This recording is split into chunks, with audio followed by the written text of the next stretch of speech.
Hello, everyone. My name is Michael Liang. On behalf of AXTI Marketplace Ministry, I would like to welcome all of you to join our 2023 open house. For those who join online, please feel free to let us know where you join us from today. For those who attend in person, we would love to meet you. Let me quickly share with you our mission. AXTI's mission is to call and equip Christian leaders to have impact in the marketplace through our EMBA mentorship program. EMBA stands for Entrepreneurship and Life. M stands for Mission and Ministry. B stands for Business and Career Advancement. A stands for Apostolic Leadership. Today, you will get a chance to know more about our EMBA mentorship program. Next, agenda for today. From 9:15 to 9:30, we have keynote speech by Dr. Hong Hall. He's the president of Semiconductor Solution Group of Brooks Automation. And from 9:45 to 10 o'clock, our operation team will give an introduction to our EMBA program. And from 10 to 11:15, it's the breakout room session. We have 4 breakout rooms today. Each breakout room will have 2 sessions. Each session is 30 minutes. I encourage you to attend one full session from one circle. By doing so, you will be able to know at least 2 circles in detail. And then you will be able to know which one is the right one for you. This year's theme is Rise Above and Power Through the Crisis. You don't need me to tell you that we have been in the crisis mode for a long, long time. However, Albert Einstein once said, every crisis lies a great opportunity. So let's not waste this crisis and make the best out of it. Today, it is our honor to have Dr. Hong Hall, President of Semiconductor Solution Group of Brooks Automation, to share with us. Dr. Hall has more than 30-year experience across different industries and has held multiple high-ranking roles. Prior to joining Brooks Automation, he was Corporate Vice President of Intel, CTO of Fabrinet, President and CEO of Emcore. So before I give the mic to Dr. Hall, let me quickly make a few more announcements about the breakout room. So later, if you join from laptop, please find the breakout room icon, and then you will choose the circle and then join. And then throughout the program, you have the ability to go to different breakout room if you wish. And then if you join from your cell phone, similarly, please find the breakout room icon and then choose the circle and click join. And then when you are in the circle, make sure you are in the right circle. So without further ado, let me give the mic to Dr. Hong Hall.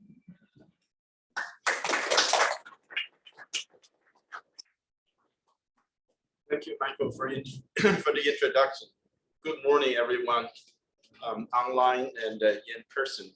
So it's a great honor to have this opportunity to talk to you on the very important topics I really first, when Sam Ma talked to me about this opportunity, I wanted to challenge myself, but I also sometimes feel like I'm not qualified to cover all the aspects of the EMBA. So I would love to just share my life story. When I meet adversity, how do I get out of it? And because that may be relatable to the current situations. So you can see the slides. And first, I wanted to get a quick introduction about my experience. The here is not to brag about the experience, but throughout my career in academic and the industry, changing different roles in the different industries, from academic research to semiconductor devices, to material and back to manufacturing in the IC software. Now I'm in a semiconductor equipment company. Every time when you change a role is a challenge. You have to make a new circle of the friends. You have to make, establish your relationship or leadership position with a new company as well. And throughout the last 30 some years, there are many challenges. Even though you look at the position, it shows a lot of progression in career. But every step of the way, for example, when I graduated in '93 with a degree, and for those of people who live in Southern California, know we had a defense industry, aerospace, military recession. It was a graduate from the school. Certainly, I had been fortunate having a lot of choices, but a lot of my colleagues and friends, they were not fortunate enough to have that immediately, got some good positions. Then the 2000 telecom meltdown, 2008 crisis, and we had our fair share of extra testing challenges. In 2011, Thailand flooding overnight wiped out about the infrastructure to produce 55% of the company's revenue. Those were not easy to recover. In 2012, we had some even on-campus shooting, active shooter. Those are not adversities, those are the crises. We have to really consult with the professionals to do the crisis management. So, but I would say I learned a lot throughout this processes. It really make you stronger. And, but we gotta know how to deal with it. And we can build up the skill and build up a strong mentality to deal with the adversities. So next slide, you will see that, right now we are in this cycle. The fortunate thing is since 2009, we had a long stretch of really very explosive economic growth. And many of our younger colleagues really had never had a chance to experience any downturns or layoffs. They freaked out with this tech layoff, and they worry about their job security. They're worried about the company stability, and they worried about the payment, the loan payment they have to make in mortgage and car loan and business debts and other things. Also, what makes it worse is that, thank you, we just came out of, I don't think, came out of the pandemic. So we were kind of locking ourselves up for the 2.5 years, good two years. And socially, how do we get help? How do we interact with people? There are a lot of challenges we have to face, and there are unique circumstances for everyone as well. So this is almost a perfect storm. This is a time to test our endurance and test our capability of how do we deal with the adversities. But there's something that we can learn from this as well. So if we go to the next slide, and I will build this out over time because I don't want to distract you from reading the text. First, as a Christian, and most of you, we have the advantage. We know that we're protected, we're guided, And we should take this as a challenge in a positive way. We should lead a life with the faith and the purpose. With that, the important thing is the temporary setback. When you put in the entire perspective, in a long journey, the bumps on the road is part of the journey. You don't get too uptight with it. You don't get too discouraged. How come today, I sent out 20 applications, I only hear 3 back, that's kind of like the part of the process as well. So, what did you see? If I did the notes of that. And the good thing is that you have this guiding principle, you have the overarching goal. You can put the whole thing into perspective. You can appreciate the process. Just before, I will say, for some of you, you probably heard of the terms. I grew up in mainland in China and experienced the Cultural Revolution. So unfortunately, my family was on the wrong side. So every political movement, we were exercised. If I had time, I will share some stories. Even I shared that with my sons.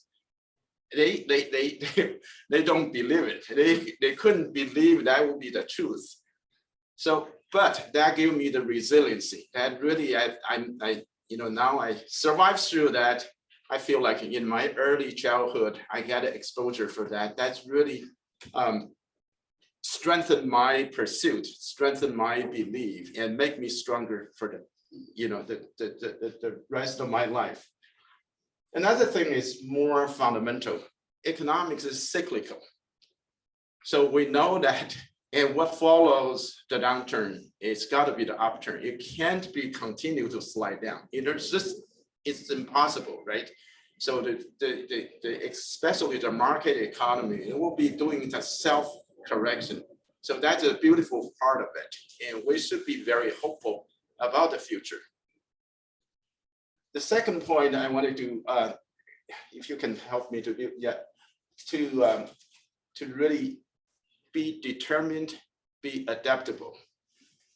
We have the overarching goal. We have the aspiration where we want to go, but the circumstance arises. We should be adaptable. I like what Michael said, make the best out of the situation, right? You never know what's ahead of you, but you should always be prepared in adapting the new situation. For me, grew up in China, moved in 3 different countries. I told you about jumping around the different industries. Every time I had a good reason for it, but every time there are a lot of challenges. I have to be adaptable to learn the new company, new technology, new discipline, and a new circle of the colleagues. And very often we also feel like, gee, you know what? I got burned once. I need to have a contingency plan. My son is so cute. He goes to the MBA program at Berkeley. He said, Dad, we're doing contingency planning. So I wanted to have plan B and plan C. I know I have a plan A. Say, yeah, Jerry, that's all good. You should do that. And do you feel that your current position, you're vulnerable, or do you don't like it or not? He said, no, I do like it. He worked at Google. I said, well, how about I suggest your plan B is to double down on plan A. You need to show the determination, show the commitment, give the best on your current job rather than spread your effort and passion, because you may end up to be mediocre in many different situations. That may not be something that your boss, your company, and the community values, the mediocrity, right?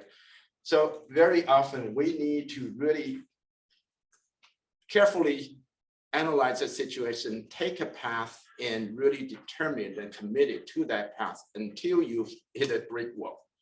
And so don't get into too many things and distracted. Don't hatch too many potential risk and getting all the corner cases covered. You will not be able to. You just simply do not have enough time and resources and passion and energy to cover all the corner cases.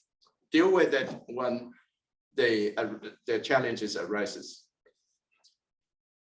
The next point I wanted to make is throughout this process, dealing with the adversities, you build the resiliency.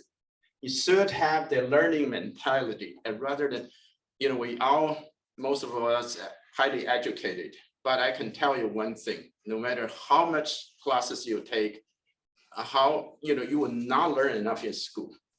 In every step of the way, it's a learning process. We should always be open about learning, and that is a way for you to grow. And also the soft skill, the personal traits, and the skill will grow fast out of the adversity, because that's a time for you are not comfortable. When you are in a comfort zone, very often we tend to get complacent, get a little lazy. But the time when you have to deal with the different challenges, that's the time you think hard and pedal really fast, and then you grow very fast as well. Wanted to very often, things does happen, but it may happen for a reason. Take some self-reflection. Don't always blame other people. Don't always, oh, it's not fair for me. This one, my boss, he doesn't recognize me. How come I am the only one gets singled out? There might be a reason. I definitely understand and recognize that the corner cases, they're bad person. People are not really very objective in evaluating your contributions, your capabilities. But in general, I would say 80–90% of the cases, people in their position for a reason. So we need to recognize that and respect that, rather than always think the world is against us, against you. So that's what I wanted to say about how to deal with adversity. And next, I have 3 slides, and I will be explaining how do we deal with the people, how do we advance our career, and how do we build up the leadership. So Michael, keep me honest on time. And so the first one, deal with people. Be genuine, be authentic. How easy can that be? Don't think you can outsmart other people, and don't need to act. So that's my guiding principle.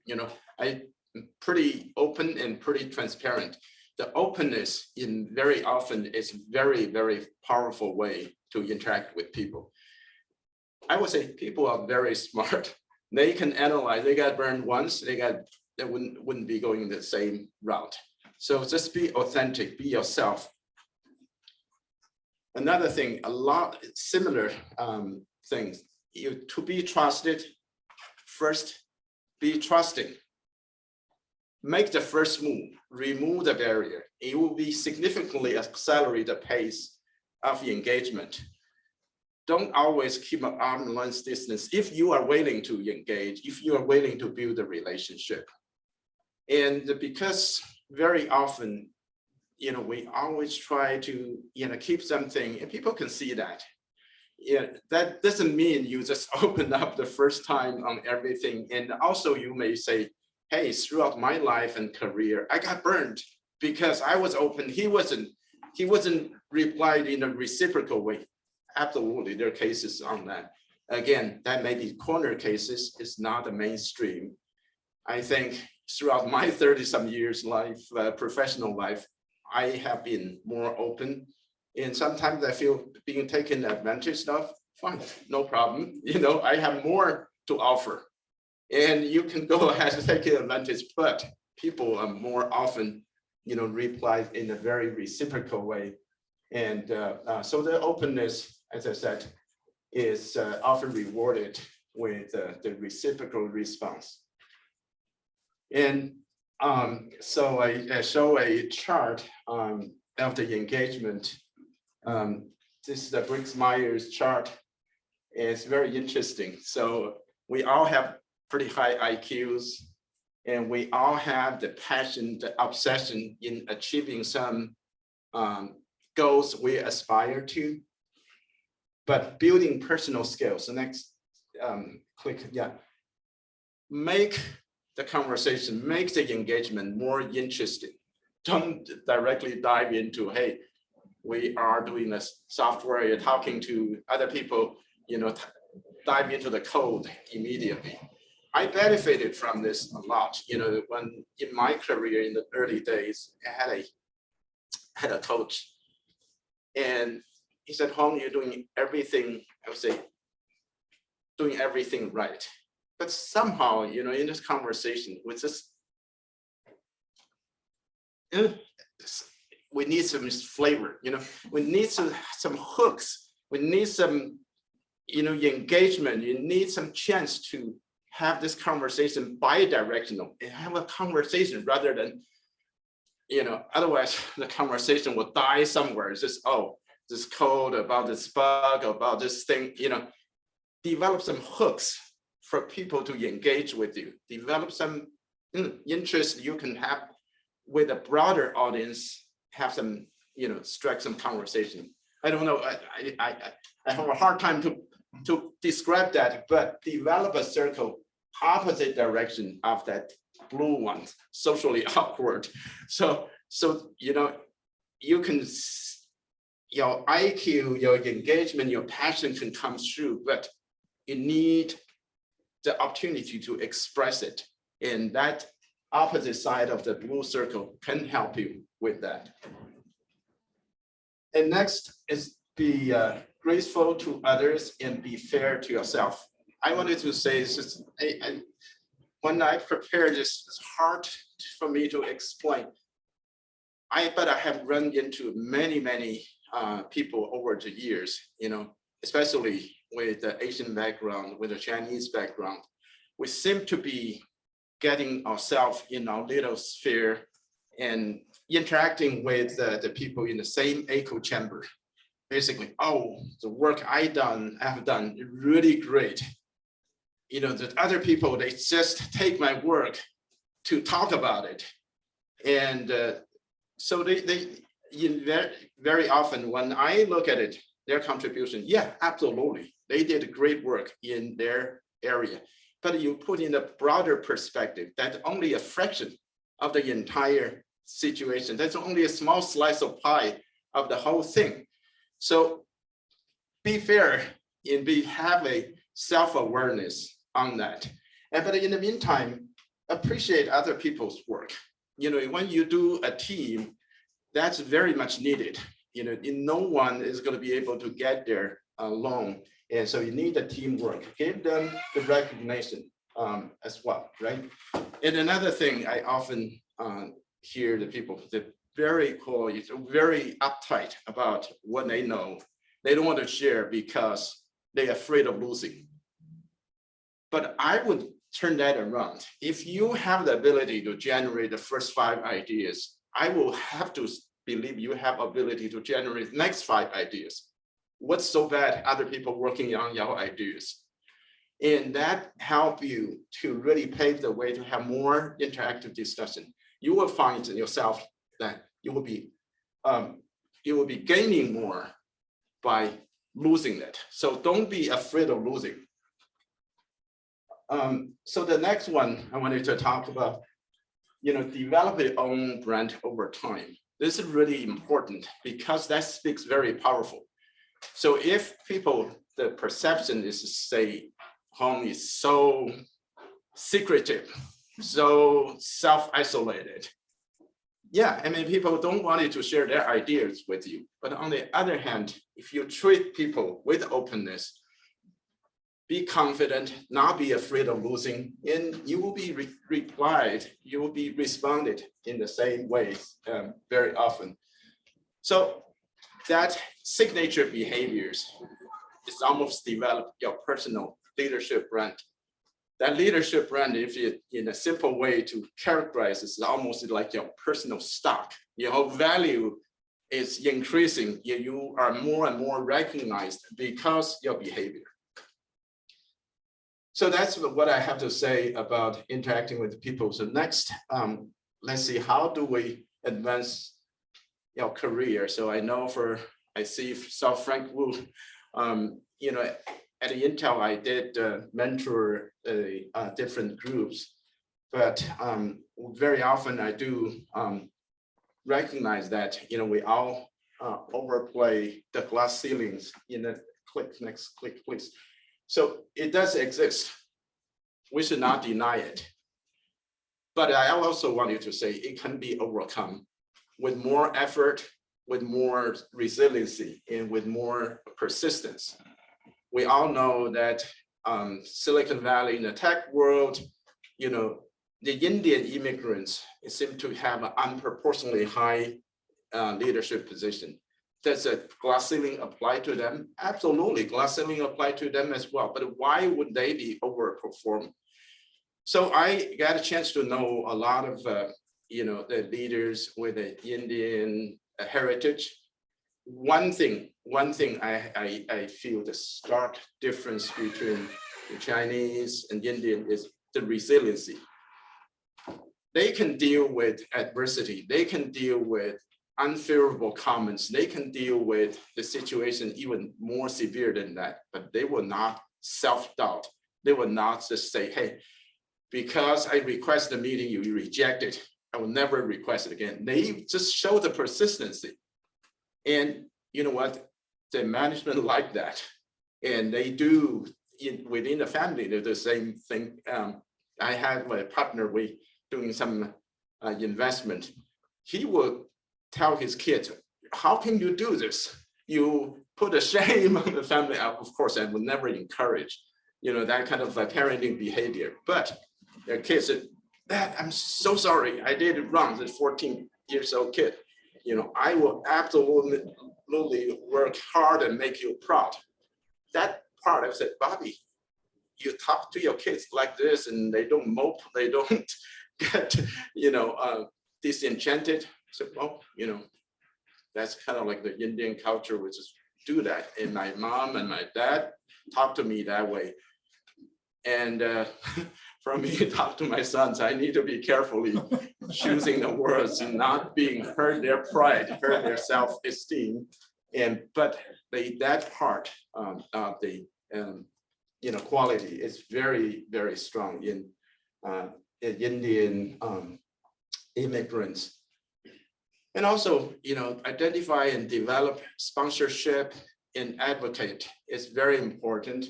And it's not easy. You need to identify who is willing to spend time, invest in you, who's willing to be providing candid response for you to grow and to advance, and who will have that ability to be in the room and provide advocacy and promotion to your work and recognize your potential. I have to say, I have been fortunate in a way, every step of the way, I have these people, going back, I feel like it was not necessarily you develop it purposely, sometimes just in passing. So that's why I said, be consistent, be yourself, and not having the two faces saying, hey, talk to the superiors one way and talking to the subordinates another way. It's very transparent. People do talk about you and triangulate that kind of behavior. And then, you know what, you lose the credibility. And the best way is that the consistent, you don't have to take notes, and the image will be consistent. So I think this part is very important. It worked for me very well.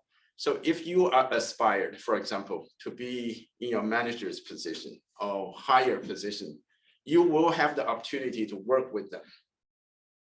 Put yourself in that position yourself, rather than just that, hey, I reported part I do, and oh, this topic is not too related to me. I will use that time to check emails and look whatever. No, look at that almost as a real case study. Think about the people, they present what they have presenting right, what they have in some information is lacking or what, and how the managers respond to the presentation or to the report. Put yourself in the position before you get to the position, because the longer it goes, the more training you will be provided. You'll be provided, right? Just think about that's help you to gauge yourself against what the position you aspire to achieve and know where the gap is, but also learn the perspective of your managers, why he asked the question that way, how he made the decision. But again, that has to be built on the foundation that you have the respect. You think the managers is worthy.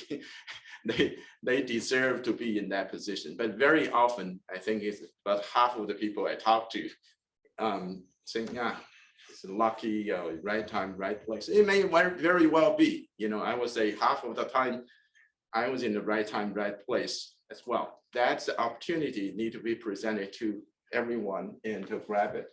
So there's no better way to do it, and because it's a real life case study and training ground, but you just need to open up your mind to use that as a learning opportunity. Sometimes we just have to deal with the state of ambiguity because the situation is dynamic. It may be evolving. It may not be super clear. Don't try to say, I just wanted to understand exactly yes or no. Give me an answer. I'm just so frustrated. I can't get that. Well, if they know, they will probably be telling you. And there are many factors need to be in the consideration in order to derive that decision or the communication. So, so those are the skills we need to learn. And the last point, I think, is also very important. We need to line up our actions with your bosses and don't be passive aggressive, because again, this has to be based on the trust that you respect their decision, you respect their capability.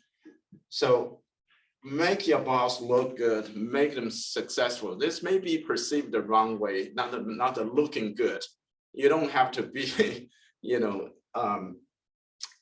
the brown nosing all the time, but you do want it to understand what they wanted to achieve and get your action aligned with that. Because this way, he will have the vested interest to see your job, your work be successful, because lined up with his. You're not in conflict with your boss objective. You're not competing, very often say, oh, he will take my credit. Let him take it. Because, and when other people, his boss asking for some details, he will be getting back to you. His boss will know that it will be not him to generate this detailed work. Don't be afraid of your boss taking your credit, right? That is really the process of advocacy for your work. Even if, sometimes you don't agree, voice that out. By the end of it, if the decision is made against your will, think about, and commit, and disagree and commit. But if you do that too often, you say, oh, gee, every time, my thought and his thought is totally disaligned, then think about change to another boss.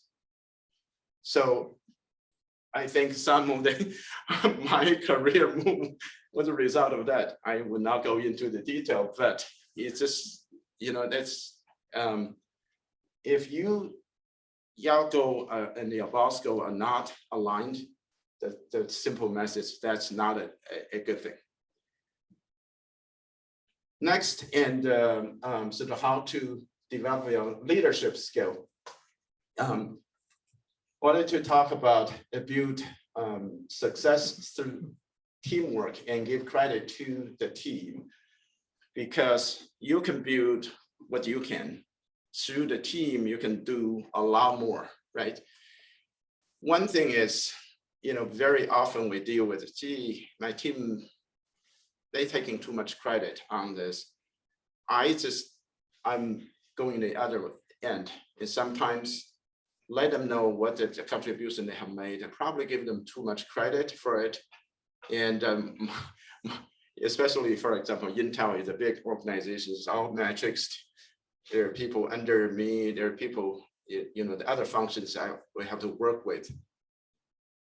My guys sometimes complain, "Hong, you're giving them too much credit. They probably do not deserve it." I said, "Paul, I understand. The reason I'm doing that is they can serve many different organizations in order to get their mind share to pay unfair mind share to our business, helping us tee them up. So then they have to live up to your expectation." I would say that worked 9 out of 10 times. It's really good. And because don't be afraid of giving people some credit for it. And they understand that. So the next point is, we talked about the advocacy, but we also can develop and identify the up and comer followers. As a leader, the people mostly appreciate that you understand, you identify their strengths and capability and potential to outperform, and give them the resources, give them the mentoring, coaching for them to go out of their comfort zone. And that way you develop a follower almost for life. And, we often hear the people saying, "Gee, I explained to them, but they do not follow." So why is that? Be patient, set some stage to explain to them about that. You don't want it to be kind of like, "Yeah, this is the way, go do it." And when they are convinced, rather than feel like taking the command, they were a lot more effective and a lot more motivating. So the last point, have fun. Don't be so uptight. I'm the boss. I'm, doing this. Kind of like we all be there together to achieve some goals and business related and personal career advancement related. So recognize that and have fun. I think that's about the summary of my random thought, and I wanted to close my discussion with the gospel. So it's not my word, but be confident, and we will get through this.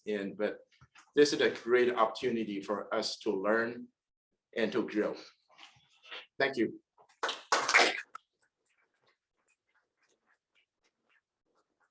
So thank you, Dr. Hong Hong, for your random thoughts. I really appreciate it.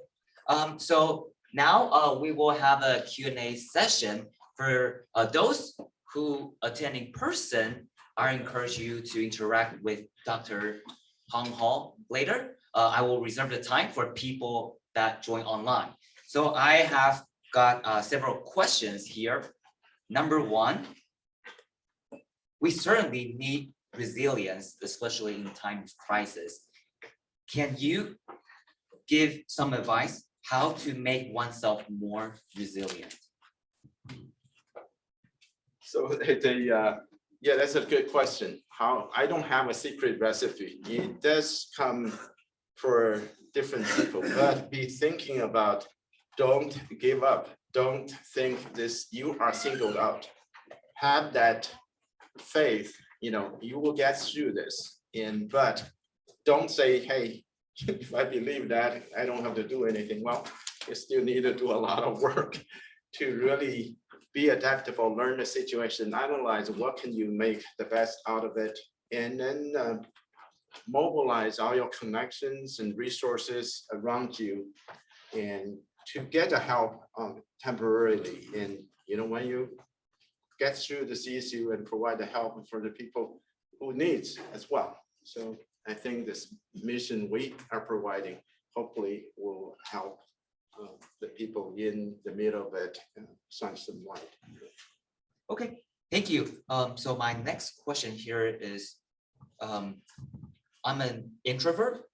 So how do I develop an advocate in my company? Yeah, so it's a good question, but it doesn't mean the introvert is not it's gonna be social in the introvert way. But I would say it's I would say that the leaders usually they appreciate all level of their personalities and the capabilities. It doesn't mean, well, the extroverts, they can express themselves better and they can be more visible, but introverts, you can kind of like getting your results on something, send to the managers, send to the people, hey, I'm doing this and I have some thoughts, and can I have 5 minutes of your time, 10 minutes of your time, and do something? It just have to be persistent. And don't, yeah, extrovert has an advantage of expressing themselves better and building higher visibility. But introvert, you can still achieve the goal by the persistency and think strategically. How do you build that advocacy? Thank you, Doctor. So I see a lot of young people here. So on their behalf, I'd like to ask a follow-up question. So who should I develop to be my advocates in my company? So you can be the management rank, it can be the individual contributors, but who has the broader respect in the network. So you can be your own drum, and we say that sometimes, yeah, so what the work you have done and make it visible. But I will say, there's someone at the advocacy, they may not be saying, I self-identify, hey, Michael, I'm your advocacy, but make them aware of the work you have done, and they can appreciate. There might be occasions in the discussion in passing, they say, oh, Michael's work is excellent or legit, or this part can have the unique contribution to it. That itself is an advocacy. So don't make it so formal that, oh, I want you to be my advocacy or sponsor. Let's shy people away, especially when you start dropping names. Oh, Hong is my advocacy, and people hate that. It's just to say, don't drop names, but do it strategically. If that makes sense. Okay, thank you, Dr. Hong. All right, so I think we still have a couple of minutes. Can I ask a question? Yeah, please. Hello, Dr. Hao. This is Elaine Kung in San Diego. We have overlapped in Bell Labs in New Jersey in the 90s, also in semiconductor. Thank you for your very inspiring and insightful talk. I can resonate with many of your random thoughts. Thank you. So a question for you. What is some defining moment in your life that propelled you to where you are today? I'm sure there are multiple things, but would you share some highlights? What propelled you to where you are today? What are some defining moments? That's a very good question. If I have to say, I will name a couple real quick. I had a strong passion in academic research. Before I jump into the commercial world, I probably had like over 200 publications, then some patents. But at the Bell Labs, that, Elaine. So we, in the Crawford Hill, there's an antenna, and that's Bob Wilson kind of like did a study. This was the explosion, and then the right shift, and what were they? I forgot what.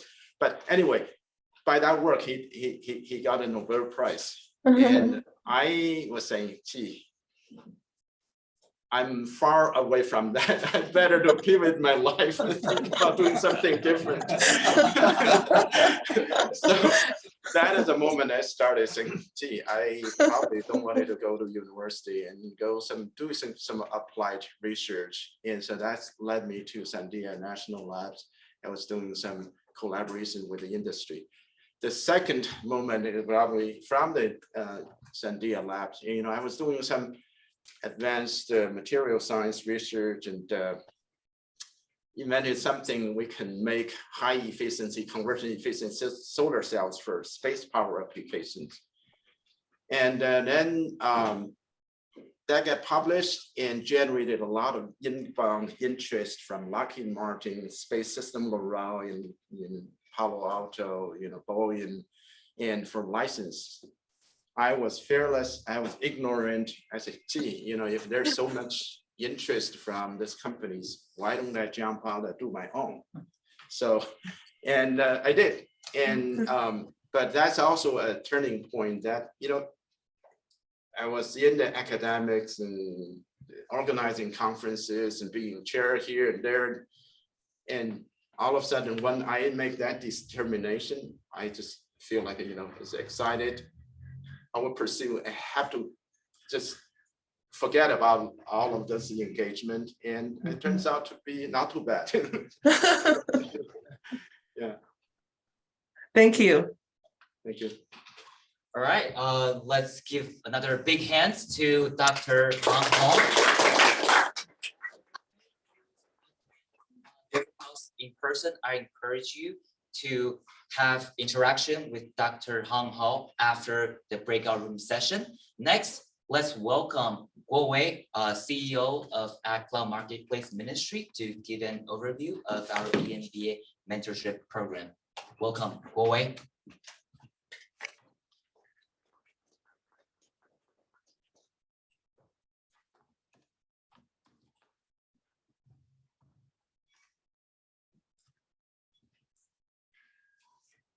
Am I looking okay? Yeah. I'm kidding, because I actually tripped to that camera. Want to make sure that still everybody can see me. Dear brothers and sisters, and welcome friends. My name is Guo Wei Cheng. I'm here to share a little bit about what the EMBA Mentor Circle program is. I think this is all what you are looking for, and also it's what Dr. Hong Hao just said. You want to put some advocate, but we are going to introduce a lot of advocate for you in the future that when you participate in this program. So let's actually start to share the slide first, page.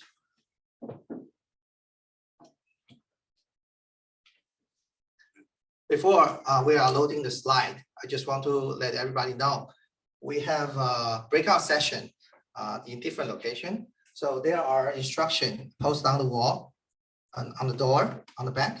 So later on, we're going to actually have 4 different breakout rooms. E circle will stay here. And then B and BA, they are all 3 of them are on the other side of the building. So you have to follow the direction to go to that location. And during the breakout session, you're going to have a good opportunity to interact with all the mentors and listen to what they say.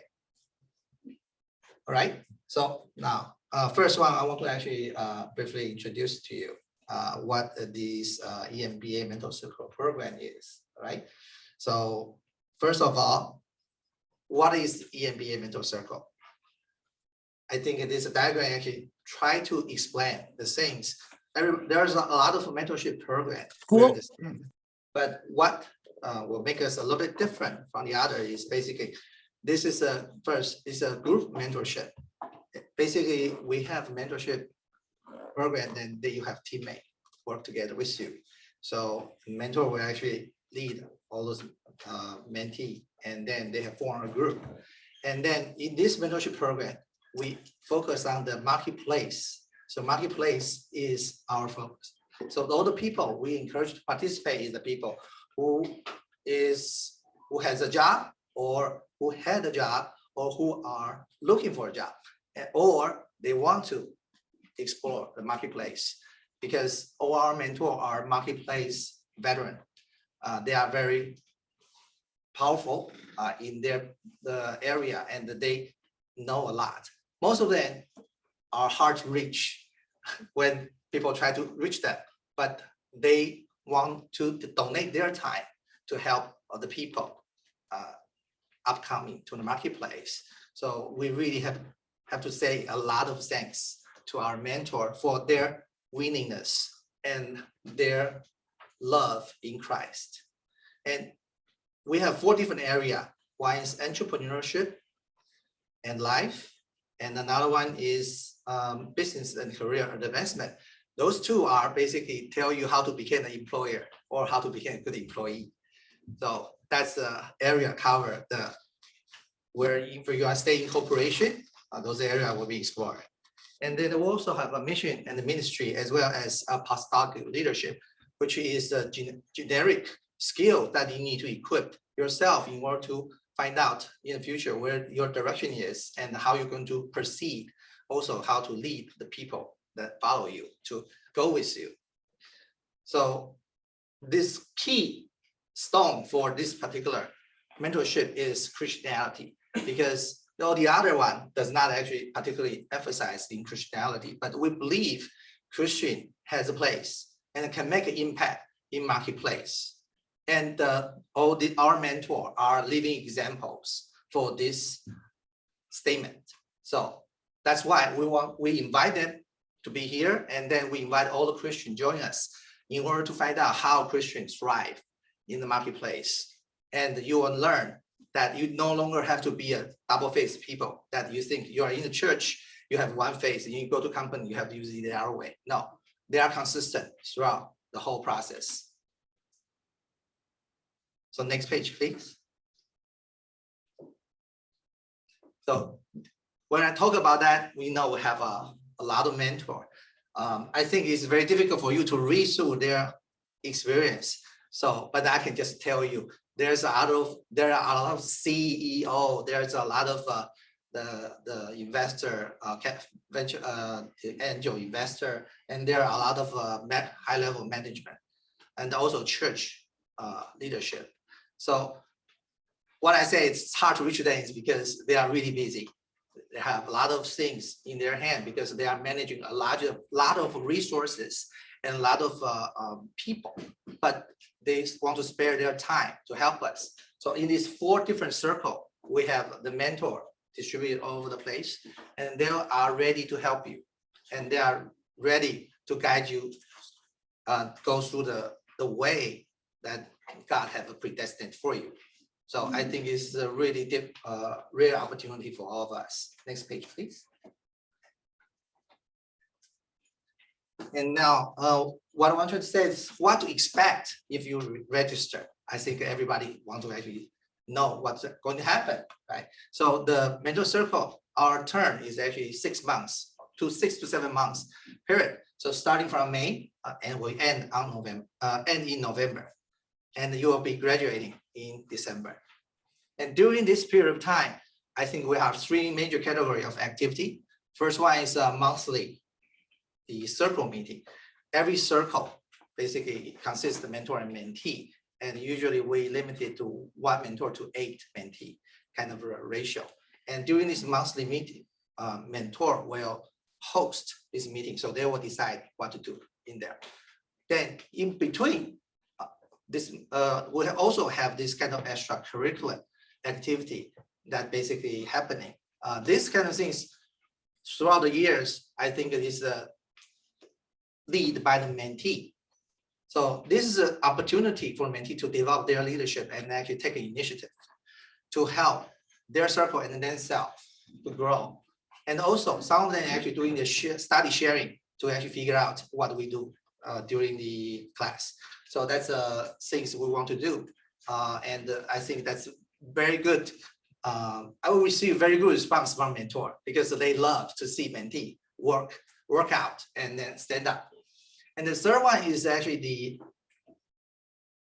summer career boot camp, which we're going to have some brief introduction in the back later. The summer career boot camp basically will have invite the professional people, basically for specific skill sets, for example, the public speaking or the assertive behavior, right? Those kind of very specific topic will have this kind of boot camp, polish your the professional skill instead of like spirit.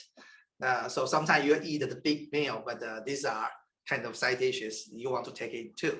So we'll have this one to briefly introduce. You have a very clear goal. It's during these 6 months, you're going to learn from the mentor who are very knowledgeable, and you're going to learn from your fellow mentee.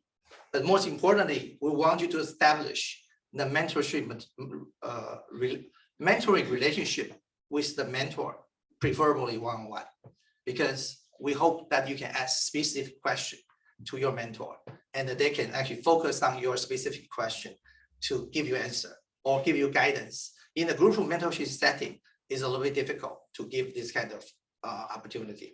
But through the group mentorship, we want you to know your mentor, and we want you to take initiative to approach them and make them your friend and make to work together with you down the road. So this is what I have for now. And finally, I want to actually say, after 7 years of the program, we already have 2 conferences and 2 open house. So our 16 mentor basically helped like almost 400 students that basically benefit from this program. We're looking forward to you participate in this program, and hopefully in the future you will get a number over there, and you will have a mentor that basically can tell you a lot of things. Finally, this organization is a nonprofit organization, and we basically did not make any pay to our mentor. So all our mentor are volunteer. All our co-worker are volunteer. But we do have regular business expenses that need to cover, not to pay out their individual income, but it basically just keep this building running and keep those printout material and the internet. So we really appreciate if you can make a donation in phase. It's not only because you can help us through this period of time, but also basically it's a recognition that we are doing a good job that you agree with, and you can join our path.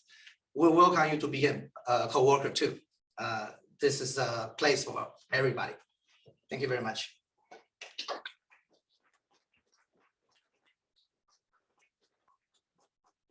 Thank you, Guowei.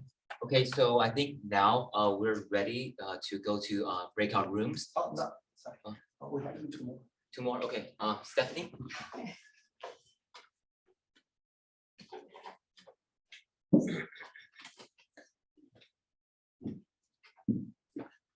Hey, I thought I missed out.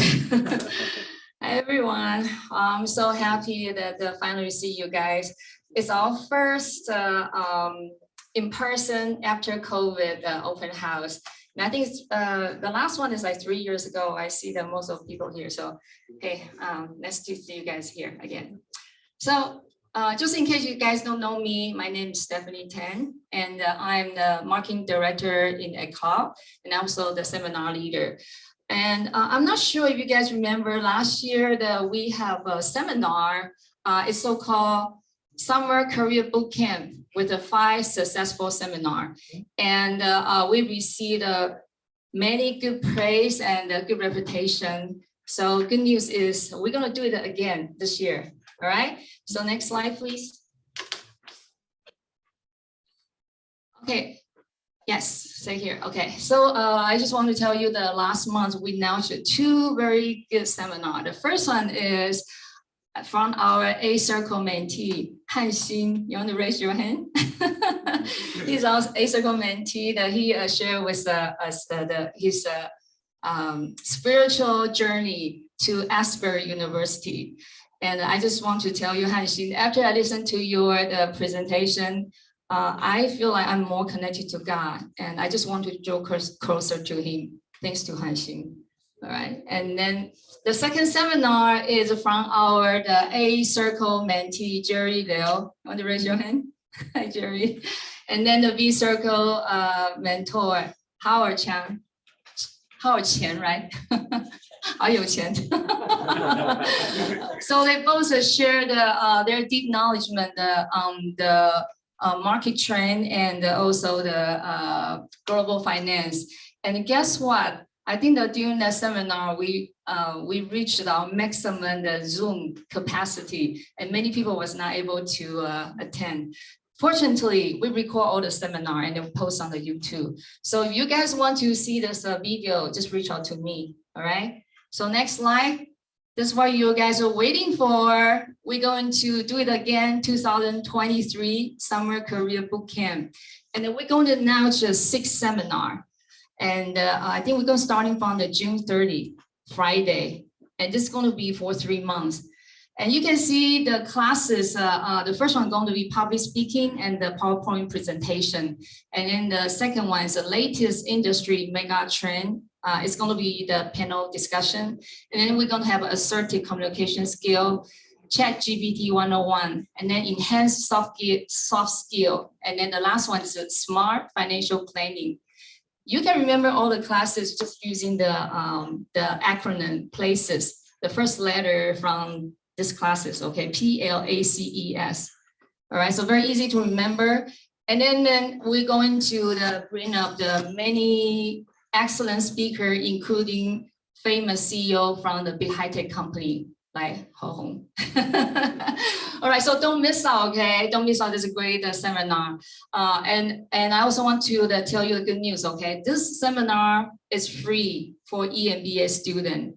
All right, so if you're not EMBA student, you have to pay like $30 in each seminar, and you do the math, right? Which one is the best option for you? So if you want to become the EMBA student, I really highly recommend you. Okay, just register today, and you just pay for like $110 for the early bird registration, and you get all this seminar for free, and you also get a recorder. All right, then, so yeah, I just hope you guys can join this and keep your skill up to date, and then polish your skill for your working place, and just make you stronger, right? I'm going to stay here until 1 p.m. You can reach out anytime for free, and I'll be very happy to help you guys regarding this seminar. All right, I hope to talk to you guys later. Thank you. Justin, right?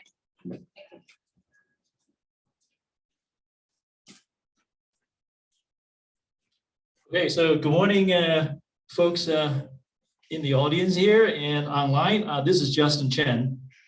By a little bit about my background, I've been in semiconductor for more than 25 years, and in 2016, I exit my corporate life, and now I have my own business in another field.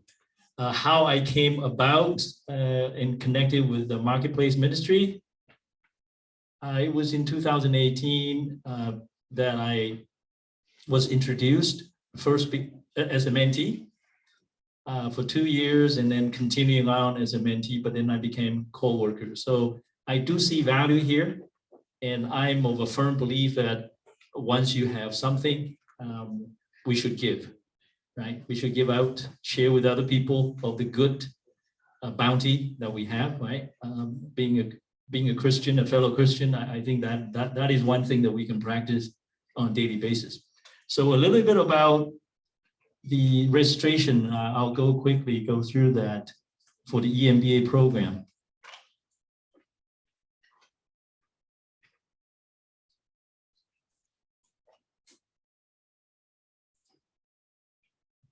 Okay, so as Goe mentioned earlier about our signature program, hallmark, this is what we do.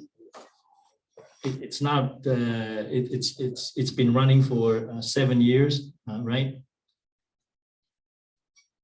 So we go to a website called Promotix, and it will come out, right?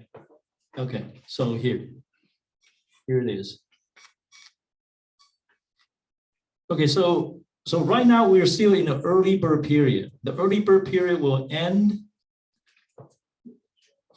in 48 hours, right? So today is April 22nd, and we would like all of you to really catch this last wave, right? And it's $110. And then after that, we will have a general ticket of $130 until May 7th. And once you registered, there's a second step about designating which EMBA, which circle that you would like to attend by going to a specific link at Google, right? Anyhow, and then the next step after in 1 week, on the 29th, we will have student orientation. So for all of you who register, we will also send out a reminder that you need to really attend. And by then you should know your placement, right?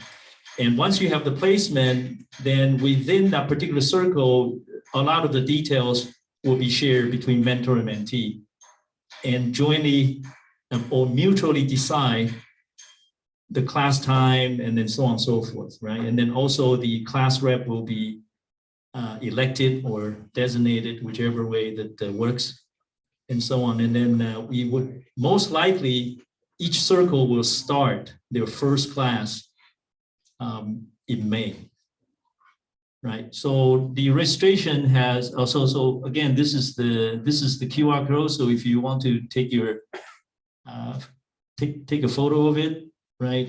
You can do that, or you can use the link.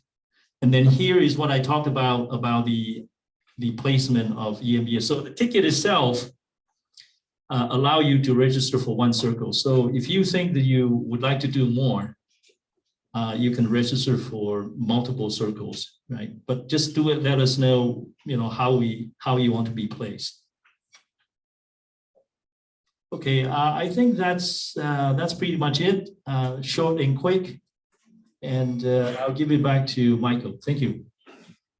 All right, thank you. So let's go find out more about each circle. So for those who are online, please find the breakout room icon and then join the circle that you are interested.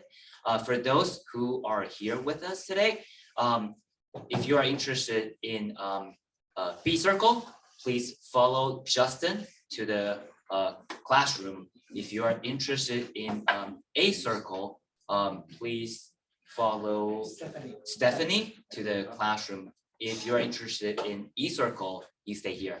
If you are interested in M circle, please follow Guowei to classroom. I hope you will enjoy the next session. God bless you all.